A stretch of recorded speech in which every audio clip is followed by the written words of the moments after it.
Okay, so I want to start today by asking you to do something a little weird.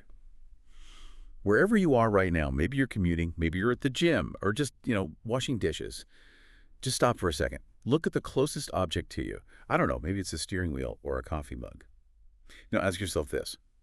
Are you absolutely sure that what you're seeing, the colors, the texture, the whole existence of it, is exactly what anyone else would see if they were standing right here in your shoes? And it's one of those questions that, it feels easy at first, but if you Sure. actually sit with it, it starts to get incredibly uncomfortable. Uncomfortable is putting it lightly. It's practically vertigo.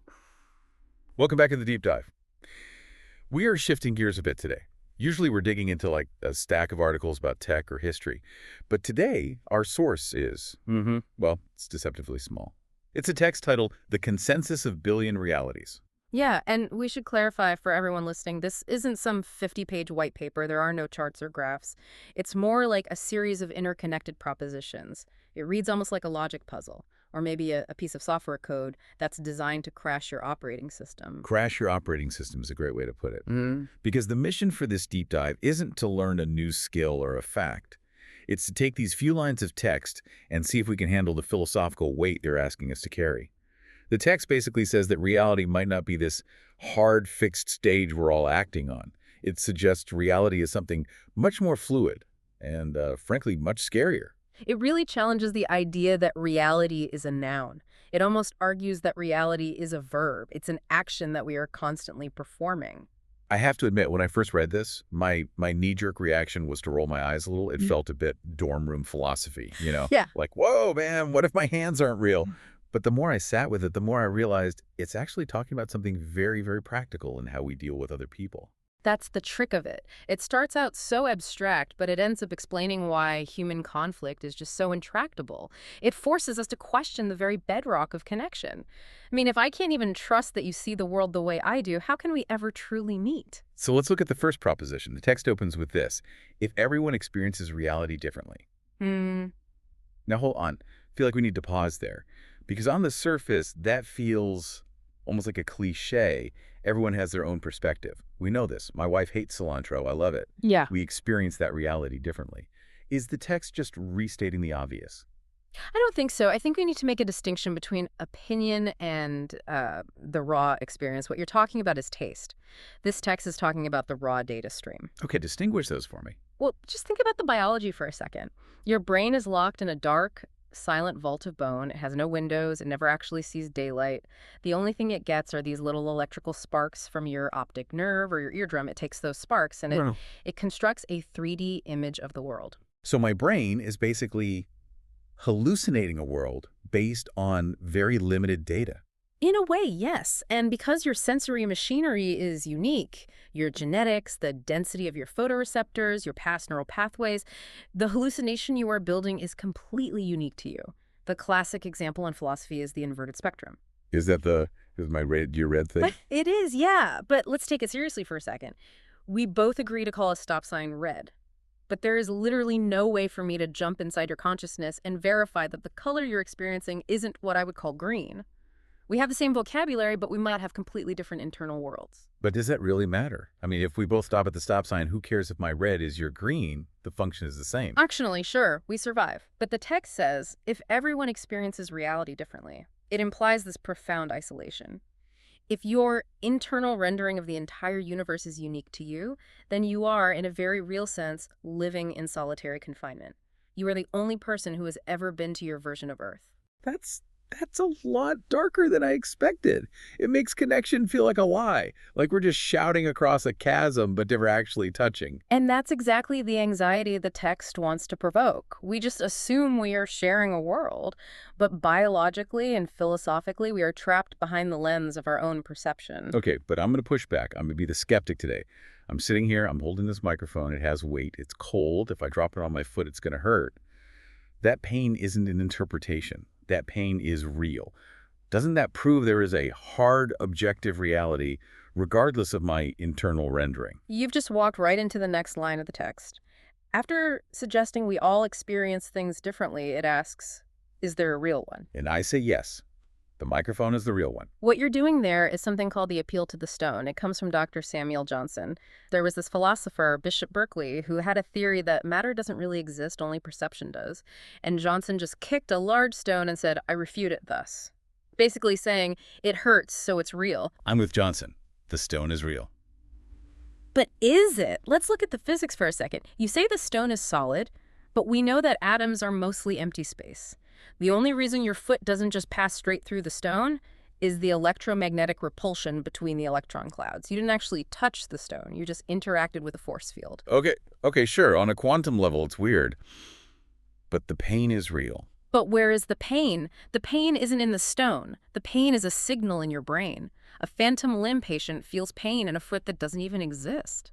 The sensation of reality is just another internal signal. So the text is asking, if all you ever have is the signal, how can you ever prove the source exists? You're doing the brain in a vat thing. You're saying we could all be in a simulation. I'm saying we don't need a matrix-style computer to be in a simulation. The human brain is the simulation machine, and that leads to this crisis of truth. If I can't prove the stone is there independent of my feelings and you can't prove it either, then objective truth becomes this ghost, this idea that we can never actually reach. That is terrifying. Because if there is no objective truth, then what are we anchoring our lives to? Nothing? Or, well, nothing external. I feel like this is where people start to check out of philosophy. Because we need that anchor. I need to know that if I walk out the door, the floor isn't just going to dissolve. And that need is exactly what the text addresses next. It strips away the anchor of a one true world, and then it says, or just billions of versions. Billions. Billions. So instead of one shared world, the text is proposing that every single human being is walking around in their own private bubble universe. A multiverse of minds. And think about what this does to our social interactions. We usually operate on the assumption that there is one correct view of a situation, and anyone who disagrees is either stupid or lying or just misinformed. Right. I saw what happened. Why can't you just admit it? Exactly. But if we accept this billions of versions premise, all that arrogance just has to disappear. Let's take a concrete example. Something messy, like a political protest. Oh, boy. So two people watch the exact same news footage of a protest. Person A sees a courageous stand for liberty, a fight against oppression. Their heart swells with pride. They literally see heroism. And person B watches the same clip and sees chaos, danger, a breakdown of law and order, and they feel fear. Now, usually we say one of them is spinning the truth, but the consensus of Billion Realities argues that they are both accurately reporting on the reality that is happening inside their own heads. Their past experiences, their values, their fears, those filters actually change what they see. They aren't living in the same country. They're living in two different versions of the world that just happen to occupy the same geography. That makes conflict feel almost impossible to solve. If we aren't even arguing about the same set of facts, if my facts are literally different from your facts, how do we ever agree? It shifts the problem, you know? It means you can't just fact-check your way to peace. You can't just show someone a chart and expect them to change their mind because that chart exists in your reality, not theirs. This is starting to feel a bit hopeless. I mean, we're isolated in our skulls, we can't touch the real world, and we're all living in different sci-fi dimensions. Why doesn't society just collapse? Because of the final line of the text. And this is the most important part. This is the lifeline. It says, we agree to call the same thing. That question mark at the end there is doing a lot of work. It is, a ton. But focus on the word agree. The text offers a solution. Reality isn't some physical object we find. It's a contract we sign. Explain that. Reality is a contract. Think about money. Okay. What is a $20 bill, physically? It's a piece of paper, cotton blend maybe, some ink on it. Right. It has zero intrinsic value. You can't eat it. It doesn't keep you warm. But if you hand it to a stranger, they will give you a hot meal. Why? Because we all agree it's worth $20. Exactly. The value of the money is an intersubjective reality. It exists only because we have a consensus. If we all woke up tomorrow and just decided the paper was worthless, the value vanishes. The paper is still there, but the money is gone. So the text is saying the entire world is like money. Yes.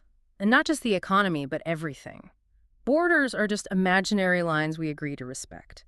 Laws are imaginary rules we agree to follow. Even language. The fact that the noise cat means a small, furry animal is just an agreement we all made. So we build these bridges, I shout rock and you shout rock. And even though my internal rock is different from your internal rock, we sign a treaty that says, okay, we will treat this object as a rock. Precisely. We negotiate a shared interface. We trade in our perfect, private truths for a messy, shared compromise. And that's what consensus reality is. It's not the truth. It's the compromise that keeps us from killing each other. I find that strangely beautiful. It's like we're all constantly improvising a play together. Okay, in this scene, this is a table. Got it, table. It is beautiful. It's the ultimate act of cooperation, but the Yeah. text frames it as a question. We agree to call the same thing. Yeah. It suggests that this agreement is voluntary, and that makes it incredibly fragile. Fragile how? Well, what happens when people stop signing the contract? You mean like Imminent. mad? Or revolution. Or polarization. When a group of people decides we no longer agree that this institution is legitimate, or we no longer agree that this scientific fact is true, the reality fractures. We see this happening right now.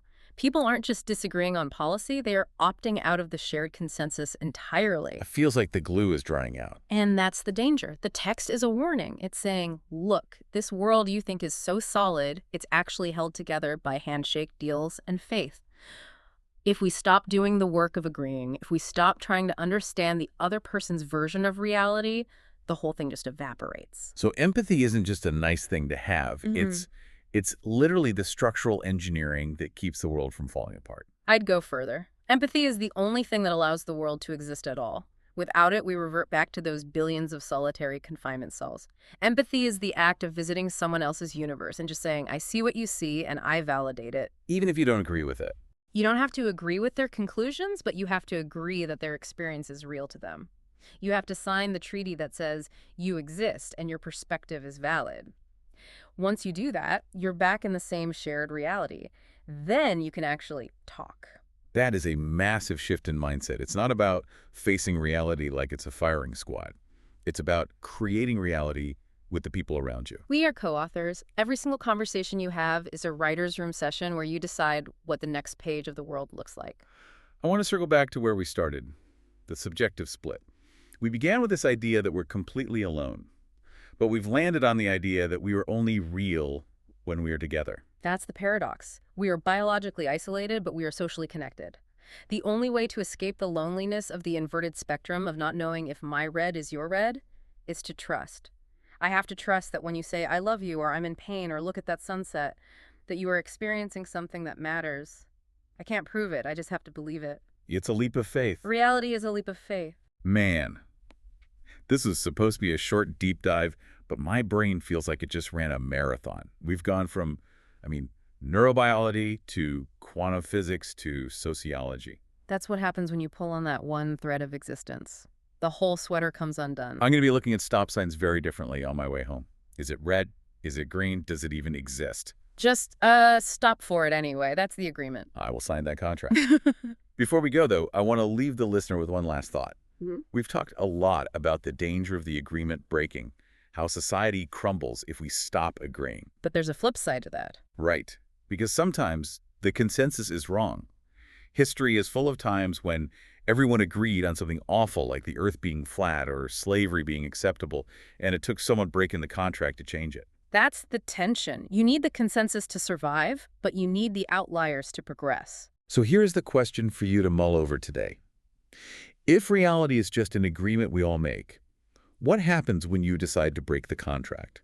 If you stop agreeing with what everyone else sees, does your reality crumble into madness? Or does it finally become truly, authentically yours? And are you brave enough to find out? And if you do, will anyone be there to meet you? Thanks for diving deep with us. Try not to dissociate too hard today. We'll see you in the next reality.